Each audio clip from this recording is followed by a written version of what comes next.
आणि आता देश विदेशातल्या 100 महत्त्वाच्या बातम्या बघायच्यात महाफास्ट न्यूज 100 मध्ये।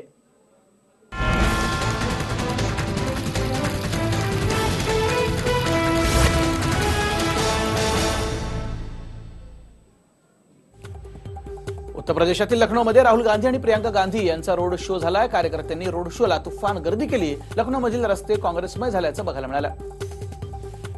प्रियंका गांधी आणि राहुल गांधी यांनी रोड शोला सुरुवात या बसमधून केलेली होती। राहुल आणि प्रियंका या कॅबिनवरती चढून त्यांनी रोड शो केला। रोड शोला तुफान प्रतिसाद मिळाला। ट्रॅव्हल गाडीतनं रोड शो केल्यानंतर राहुल आणि प्रियंका यांनी पुन्हा लहान गाडीतनं रोड शोला सुरुवात केली। दोघांनी लोकांना प्रतिसादाबद्दल धन्यवाद दिले।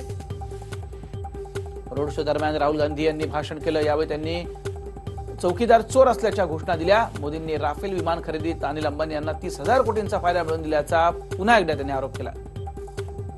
रोड शोला काँग्रेस कार्यकर्त्यांचा तुफान प्रतिसाद बघायला मिळतोय। प्रियंका गांधींचा पहिलाच रोड शो असल्यानं कार्यकर्त्यांनी नाचत गाजत आणि गात जल्लोषात तिथे त्यांचं स्वागत केलं। पोस्टरबाजी देखील खूप बघायला मिळाली। प्रियंका गांधींना एका वाघावरती स्वार झालेल्या दुर्गेच्या स्वरूपात दाखवण्यात आलं। मा दुर्गेचं रूप असलेल्या भगिनी प्रियंकाजी यांचं स्वागत असं या पोस्टरवर लिहिलं होतं। माजी पंतप्रधान इंदिरा गांधी यांनी वानर सेना तयार केली होती। त्याच धर्तीवरती प्रियंका गांधी यांनी प्रियंका सेना तयार केली आहे। उत्तर प्रदेशात आता प्रियंका सेना दिसणार आहे। गुलाबी कपड्यांमध्ये प्रियंका सेना दिसेल। आंध्र प्रदेशचे मुख्यमंत्री चंद्राबाबू नायडू यांनी आंध्र प्रदेशला विशेष राज्याचा दर्जा देण्याच्या मागणीसाठी दिल्लीमध्ये एक दिवसीय उपोषणाला सुरुवात केली। महात्मा गांधी यांच्या समाधीचं दर्शन घेऊन त्यांनी उपोषणाला सुरुवात केली। पंतप्रधान मोदी जिथे जातात तिथे खोटं बोलतात असा आरोप काँग्रेस अध्यक्ष राहुल गांधी यांनी आंध्र प्रदेशात चे मुख्यमंत्री दिल्लीत बसलेले असताना त्यांना भेटले त्यावेळी केला। आंध्र प्रदेशला विशेष दर्जा मिळावा या मागणीसाठी मुख्यमंत्री चंद्राबाबू नायडू दिल्लीत उपोषणाला बसलेले आहेत आणि उपोषणाला पाठिंबा देण्यासाठी राहुल गांधी तिथे पोहोचले होते। संतांनी राम मंदिराच्या शिलान्यासाची घोषणा केली। 18 तारखेला अयोध्येत राम मंदिराचा शिलान्यास करण्यात येणार आहे। त्यासाठी 17 तारखेपासून कुंभमेळ्यात अयोध्येकडे लॉंग मार्च काढलं जाईल। राफेल विमान खरेदीच्या प्रकरणी केंद्र सरकारनं भ्रष्टाचार रोखणाऱ्या काही नियमांमध्ये बदल करून ते काढून टाकलेले आहेत असा दावा द हिंदू या इंग्रजी वृत्तपत्रानं आपल्या वृत्ताद्वारे दिलेला आहे। वृत्ताचा दाखला देताना काँग्रेसनं पंतप्रधान मोदींवरती पुन्हा एकदा निशाणा साधला। प्रियंका गांधींना भेटण्यासाठी पती रॉबर्ट वाड्रांनी दिल्लीतील निवासस्थानी बाईकवर तिथे गेले। यावेळी प्रश्न विचारण्यासाठी प्रसार माध्यमांनी त्यांच्याकडे धाव घेतली, मात्र त्यांनी कोणत्याही प्रश्नाचं उत्तर दिलं नाही। कर्नाटकातील राजकीय घडामोडी थांबण्याचं नाव घेत नाहीयेत। मुख्यमंत्री कुमारस्वामी यांनी BS येडियुरप्पा यांची व्हिडिओ क्लिप विधानसभा अध्यक्षांना दिली। या व्हिडिओ क्लिपमधनं येडियुरप्पा JDS आमदाराच्या मुलाला आमिष देत असल्याचं दिसतंय। 25 लाख रुपये आणि मंत्रिपद देण्याचा आमिष दिलं जात असल्याचा दावा कुमारस्वामी यांनी विधानसभा अध्यक्षांकडे केला। त्यानंतर विधानसभा अध्यक्षांनी कथित व्हिडिओ क्लिपचं SIT मार्फत चौकशी करण्याचे आदेश दिले। डिजिटल युगात न्यायालयीन प्रक्रिया देखील दबावात आहे, कारण कोणत्याही प्रकरणामध्ये सुनावणी सुरू होण्यापूर्वीच याचा निर्णय काय यायला हवा यावरती लोक चर्चा करायला लागले। त्यामुळे याचा प्रभाव न्यायाधीशांवरती पडतोय असं न्यायमूर्ती AK सिक्रे यांनी म्हटलंय। राजस्थानमध्ये आरक्षणाच्या मागणीसाठी गुर्जरांचं आंदोलन सुरू आहे। आज आंदोलनाचा 4था दिवस। गुर्जर बांधवांनी आजही रुळावरती बसून आंदोलन केलं। जम्मू काश्मीर उरी येथील लष्करी तळाजवळ संशयास्पद हालचाली नजरेस पडल्याची माहिती मिळते। उरीच्या नियंत्रण रेषेजवळ असलेल्या मोहरा कॅम्पमध्ये काही संशयास्पद व्यक्तींना पाहिलं गेलं आणि त्यानंतर तिथे तैनात असलेल्या सुरक्षा रक्षकांनी गोळीबार केला। भारतीय लष्कराच्या भात्यात 4 अत्याधुनिक असे चिनूक हेलिकॉप्टर्स दाखल झालेले आहेत। अमेरिकेच्या जगप्रसिद्ध अशा बोईंग कंपनीनं हे हेलिकॉप्टर्स तयार केले आहेत। विशेष म्हणजे अशी हेलिकॉप्टर्स अमेरिकन वायुदलात आहेत आणि दुर्गम भागात लष्कर उतरवण्यासाठी अशा हेलिकॉप्टर्सचा खूप मोठ्या प्रमाणात वापर होतो। हवामानातील बदलांमुळे सध्या उत्तरेत सर्वत्र बर्फाची चादर आहे। अशाच शिमल्यातील टॉय ट्रेनमधून प्रवास करणं प्रवासी मनमोहक आनंद लुटतायत। इथे बडोग, धरमपूर, हिमांचल, गुम्मन, कोठी, कुमारहट्टीसह अनेक स्थानकातून जाताना निसर्गरम्य दृश्यांमध्ये प्रवासी हरवून जात आहेत। शिमल्यातील कालका टॉय ट्रेन सध्या पर्यटकांच्या आकर्षणाचं केंद्र बनले आहे। ज्या परिसरात ही टॉय ट्रेन जाते तिथं बर्फच बर्फ आहे। सुंदर असा नजारा आहे आणि या निसर्ग सौंदर्याचा एक व्हिडिओ रेल्वे मंत्री पियुष गोयल यांनी ट्विट केला। शरद पवारांच्या वक्तव्यानंतर राष्ट्रवादीशी जवळीक साधणारे मनसे अध्यक्ष राज ठाकरे पेचात पडल्याचं बघायला मिळतंय। लोकसभा निवडणुकीबाबत अद्याप कोणताही निर्णय घेतलेला नाहीये। निर्णय झाला की मी स्वतः ते जाहीर करणार असल्याची सावध भूमिका राज ठाकरे यांनी घेतली। पालघरच्या सभेसाठी प्रकाश आंबेडकर यांचा बोरिवली ते पालघर लोकलनं प्रवास झाला. पालघरला उतरताच भारिप कमांडोजकडनं प्रकाश आंबेडकर यांचं जंगी स्वागत केलं गेलं. उदयनराजे भोसले यांनी अपक्ष निवडणूक लढवली तर विरोधात उमेदवार देणार नाही याबाबत शिवसेनेकडूनच दिवाकर रावते यांनी तशी भूमिका जाहीर केली.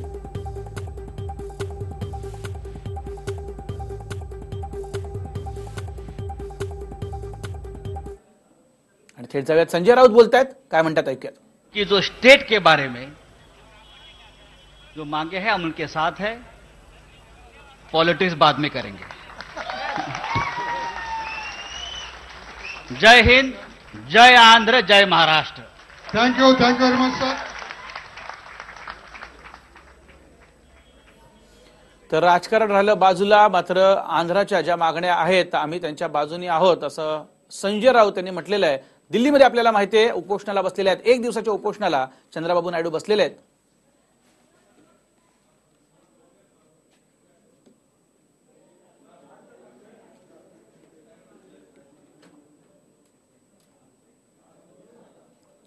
आणि त्या पुढच्या महाफास्ट न्यूज आपण बघणार आहोत.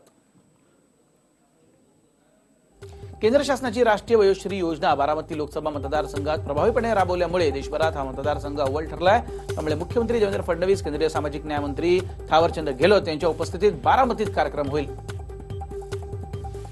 माजी पंतप्रधान पंडित नेहरूंवरती टीका करताना भाजप नेते सुब्रमण्यम स्वामींनी मर्यादा ओलांडली. नेहरू हे केम्ब्रिजमध्ये फेल झाले.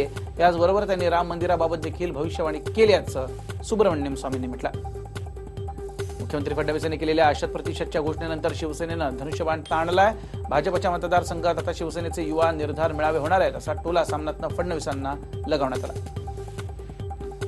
नक्षलवाद्यांशी संबंध असल्याचा आरोप असलेल्या आनंद तेलतुंबडे यांना मुंबई हायकोर्टानं दिलासा दिला. तेलतुंबडे यांचा अटकपूर्व जामीन मुंबई हायकोर्टानं दिलेला आहे. मात्र पुणे पोलिसांच्या तपास अधिकाऱ्यांसमोर त्यांना हजर राहावं लागणार आहे आणि या प्रकरणी पुढील सुनावणी 22 फेब्रुवारीला होईल. रायगड जिल्ह्यात मतदार याद्यांचा विशेष संक्षिप्त पुनर्निरीक्षण कार्यक्रमांतर्गत अंतिम मतदार यादीत एकूण 22,01,326 मतदार नोंदणी झाली. हे मतदार येत्या निवडणुकीत आपला मतदानाचा हक्क बजावणार आहेत. जिल्ह्यात राबवण्यात आलेल्या पुनर्निरीक्षण कार्यक्रमात 45,787 मतदारांची वाढ झाली. राज्यातील शेतकरी आत्महत्येच्या उपाययोजना कागदावरच असल्याचं बघायला मिळतंय. गेल्या 5 वर्षात 14,000 शेतकऱ्यांनी आत्महत्या केल्याची माहिती आता समोर येते. मुलुंडच्या नवघर भागात भीषण आग लागली. 3 सिलेंडरचा स्फोट झाल्याची माहिती मिळते. फायर ब्रिगेड पोहोचली आणि 5 गाड्यांच्या साहाय्यानं आगीवरती नियंत्रण मिळवलं. एकाच घरात या 3 सिलेंडरचा स्फोट झाल्याने एकाच खळबळ माजली. मोठा आवाज झाल्यानंतर स्थानिकांमध्ये भीतीचं वातावरण आहे. ही आग नियंत्रणात आली असली तरी एकाच घरात 3 सिलेंडर कसे असा प्रश्न निर्माण झाला. पुण्यातील कर्वेनगरमधील समोसा बनवण्याच्या कारखान्यात सिलेंडरचा भडका उडाला. यात 4 जण जखमी झाले तर दोघांची प्रकृती चिंताजनक आहे. जखमींवरती ससून रुग्णालयात त्यांना दाखल करण्यात आलं आणि उपचार सुरू आहेत. अकोल्याच्या बाळापूर तालुक्यातील देगावात रविवारी मध्यरात्री 3च्या सुमारास आग लागली. आगीत होरपळून 4 जनावरांचा मृत्यू झाला. मात्र या आगीचं कारण अद्यापही अस्पष्ट आहे. गोपाळ शेंगुकार यांच्या घराशेजारील गोठ्याला ही आग लागली होती. या आगीत शेती उपयोगी साहित्याचं मोठं नुकसान झालं.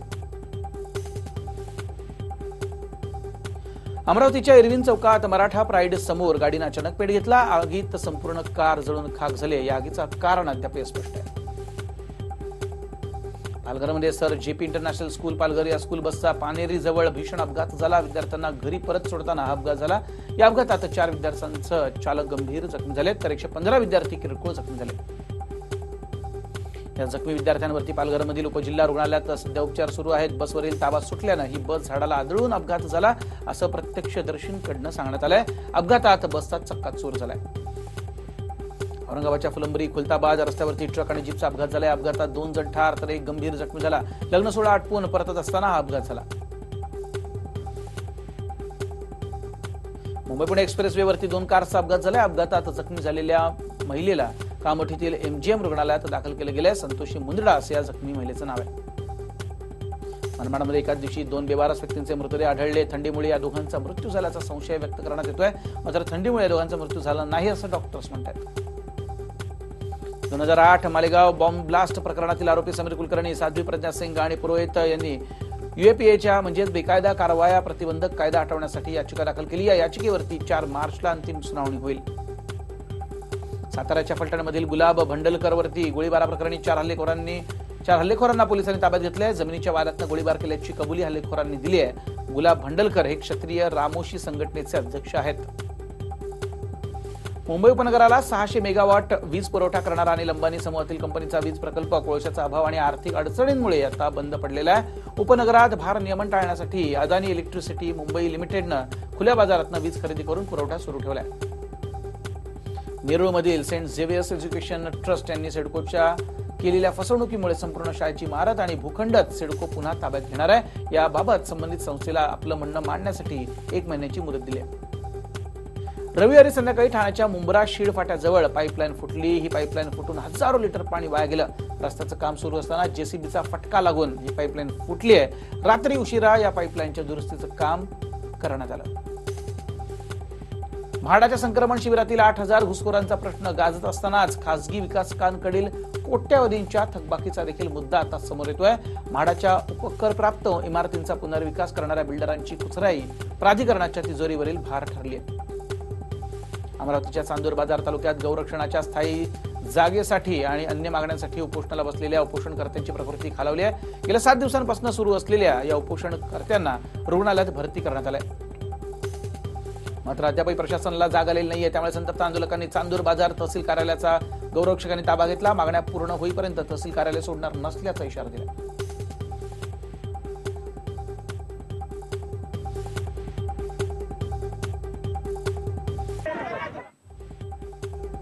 अंगणवाडी सेविका आणि कर्मचाऱ्यांच्या प्रलंबित मागण्यांसाठी कोल्हापुरात अंगणवाडी सेविकांनी जिल्हाभर आंदोलन केलंय. यासाठी कोल्हापुरातील जिल्हाधिकारी कार्यालयाजवळ या सर्व अंगणवाडी सेविका जमा झाल्या होत्या. यावेळी रास्ता रोको करणाऱ्या आंदोलनकर्त्या अंगणवाडी सेविकांना पोलिसांनी ताब्यात घेतलं.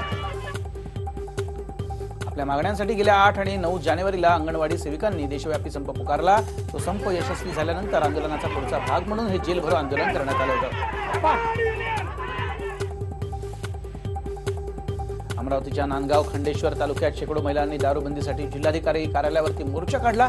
अनेक वेळा निवेदन देऊन देखील दुर्लक्ष होत असल्याचा त्यांचा आरोप आहे. पोलीस प्रशासन, राज्य उत्पादन शुल्क विभागाचे अधिकारी आणि कर्मचारी अवैध दारू विक्रीला पाठबळ देत असल्याचा आरोपच महिलांनी केला. मुदखेड शहराच्या विकासासाठी आलेला कोट्यवधी रुपयांचा निधी वाया घालण्यात येतोय असा आरोप करण्यात येतोय. कोट्यवधी रुपये खर्च करत मुदखेडमध्ये रस्ते आणि नाल्याचं काम सुरू आहे. मात्र या कामासाठी रेतीऐवजी चक्क माती मिश्रित चुलीचा वापर केला जातोय. हे रस्ते काही दिवसातच खराब होण्याची भीती व्यक्त केली जाते. या निकृष्ट दर्जाच्या कामांची काँग्रेस नगरसेवकांनी जिल्हाधिकाऱ्यांकडे तक्रार देखील केली आहे. मात्र मुदखेडचे नगराध्यक्ष ठेकेदाराला पाठीशी घालत असल्याचा आरोप करण्यात येतोय. मुंबईतल्या शिवडी किल्ल्यावरील उत्खननात टेराकोटा पाईप सापडले. दरम्यान खासगी कंपनीच्या कामगारांकडून पाईपचा चुराडा करण्यात आला. सह्याद्री प्रतिष्ठान संस्था शिवसेना शाखेच्या मदतीनं शिवडी किल्ल्यावरती स्वच्छता मोहीम राबवते. मात्र पुरातत्व विभागाकडून दुर्लक्ष होत असल्याचा आरोप त्यांनी केला. किल्ल्यावरती दारू आणि नशा करण्याचा अड्डा झाला असून किल्ल्यावरती अनधिकृत प्री वेडिंग शूट होत असल्याचा आरोप देखील होतोय. सह्याद्री प्रतिष्ठानचे सदस्य आणि स्थानिक शिवसेना प्रमुख ढेरगेंनी किल्ल्याला भेट दिली आणि पुरातत्व विभागानं कामासाठी एनओसी दिली आहे. मात्र खोदकामादरम्यान ऐतिहासिक वास्तू सापडण्याची दाट शक्यता असताना इथं कोणताही अधिकारी नेमण्यात आलेला नाहीये.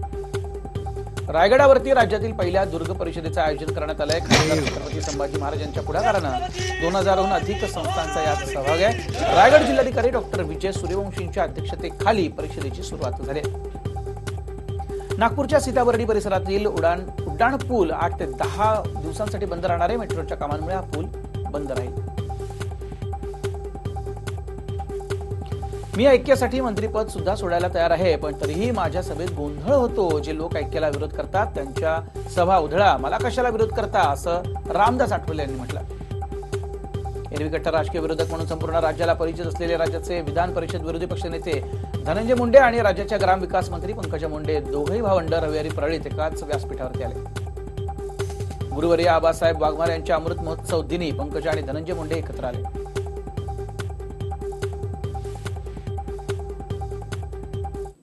आणि सुपरफास्ट बातम्या बघितल्यानंतर वेळ झाली ती थांबण्याची. मात्र ताज्या बातम्यांसाठी पाहत राहा TV9 मराठी.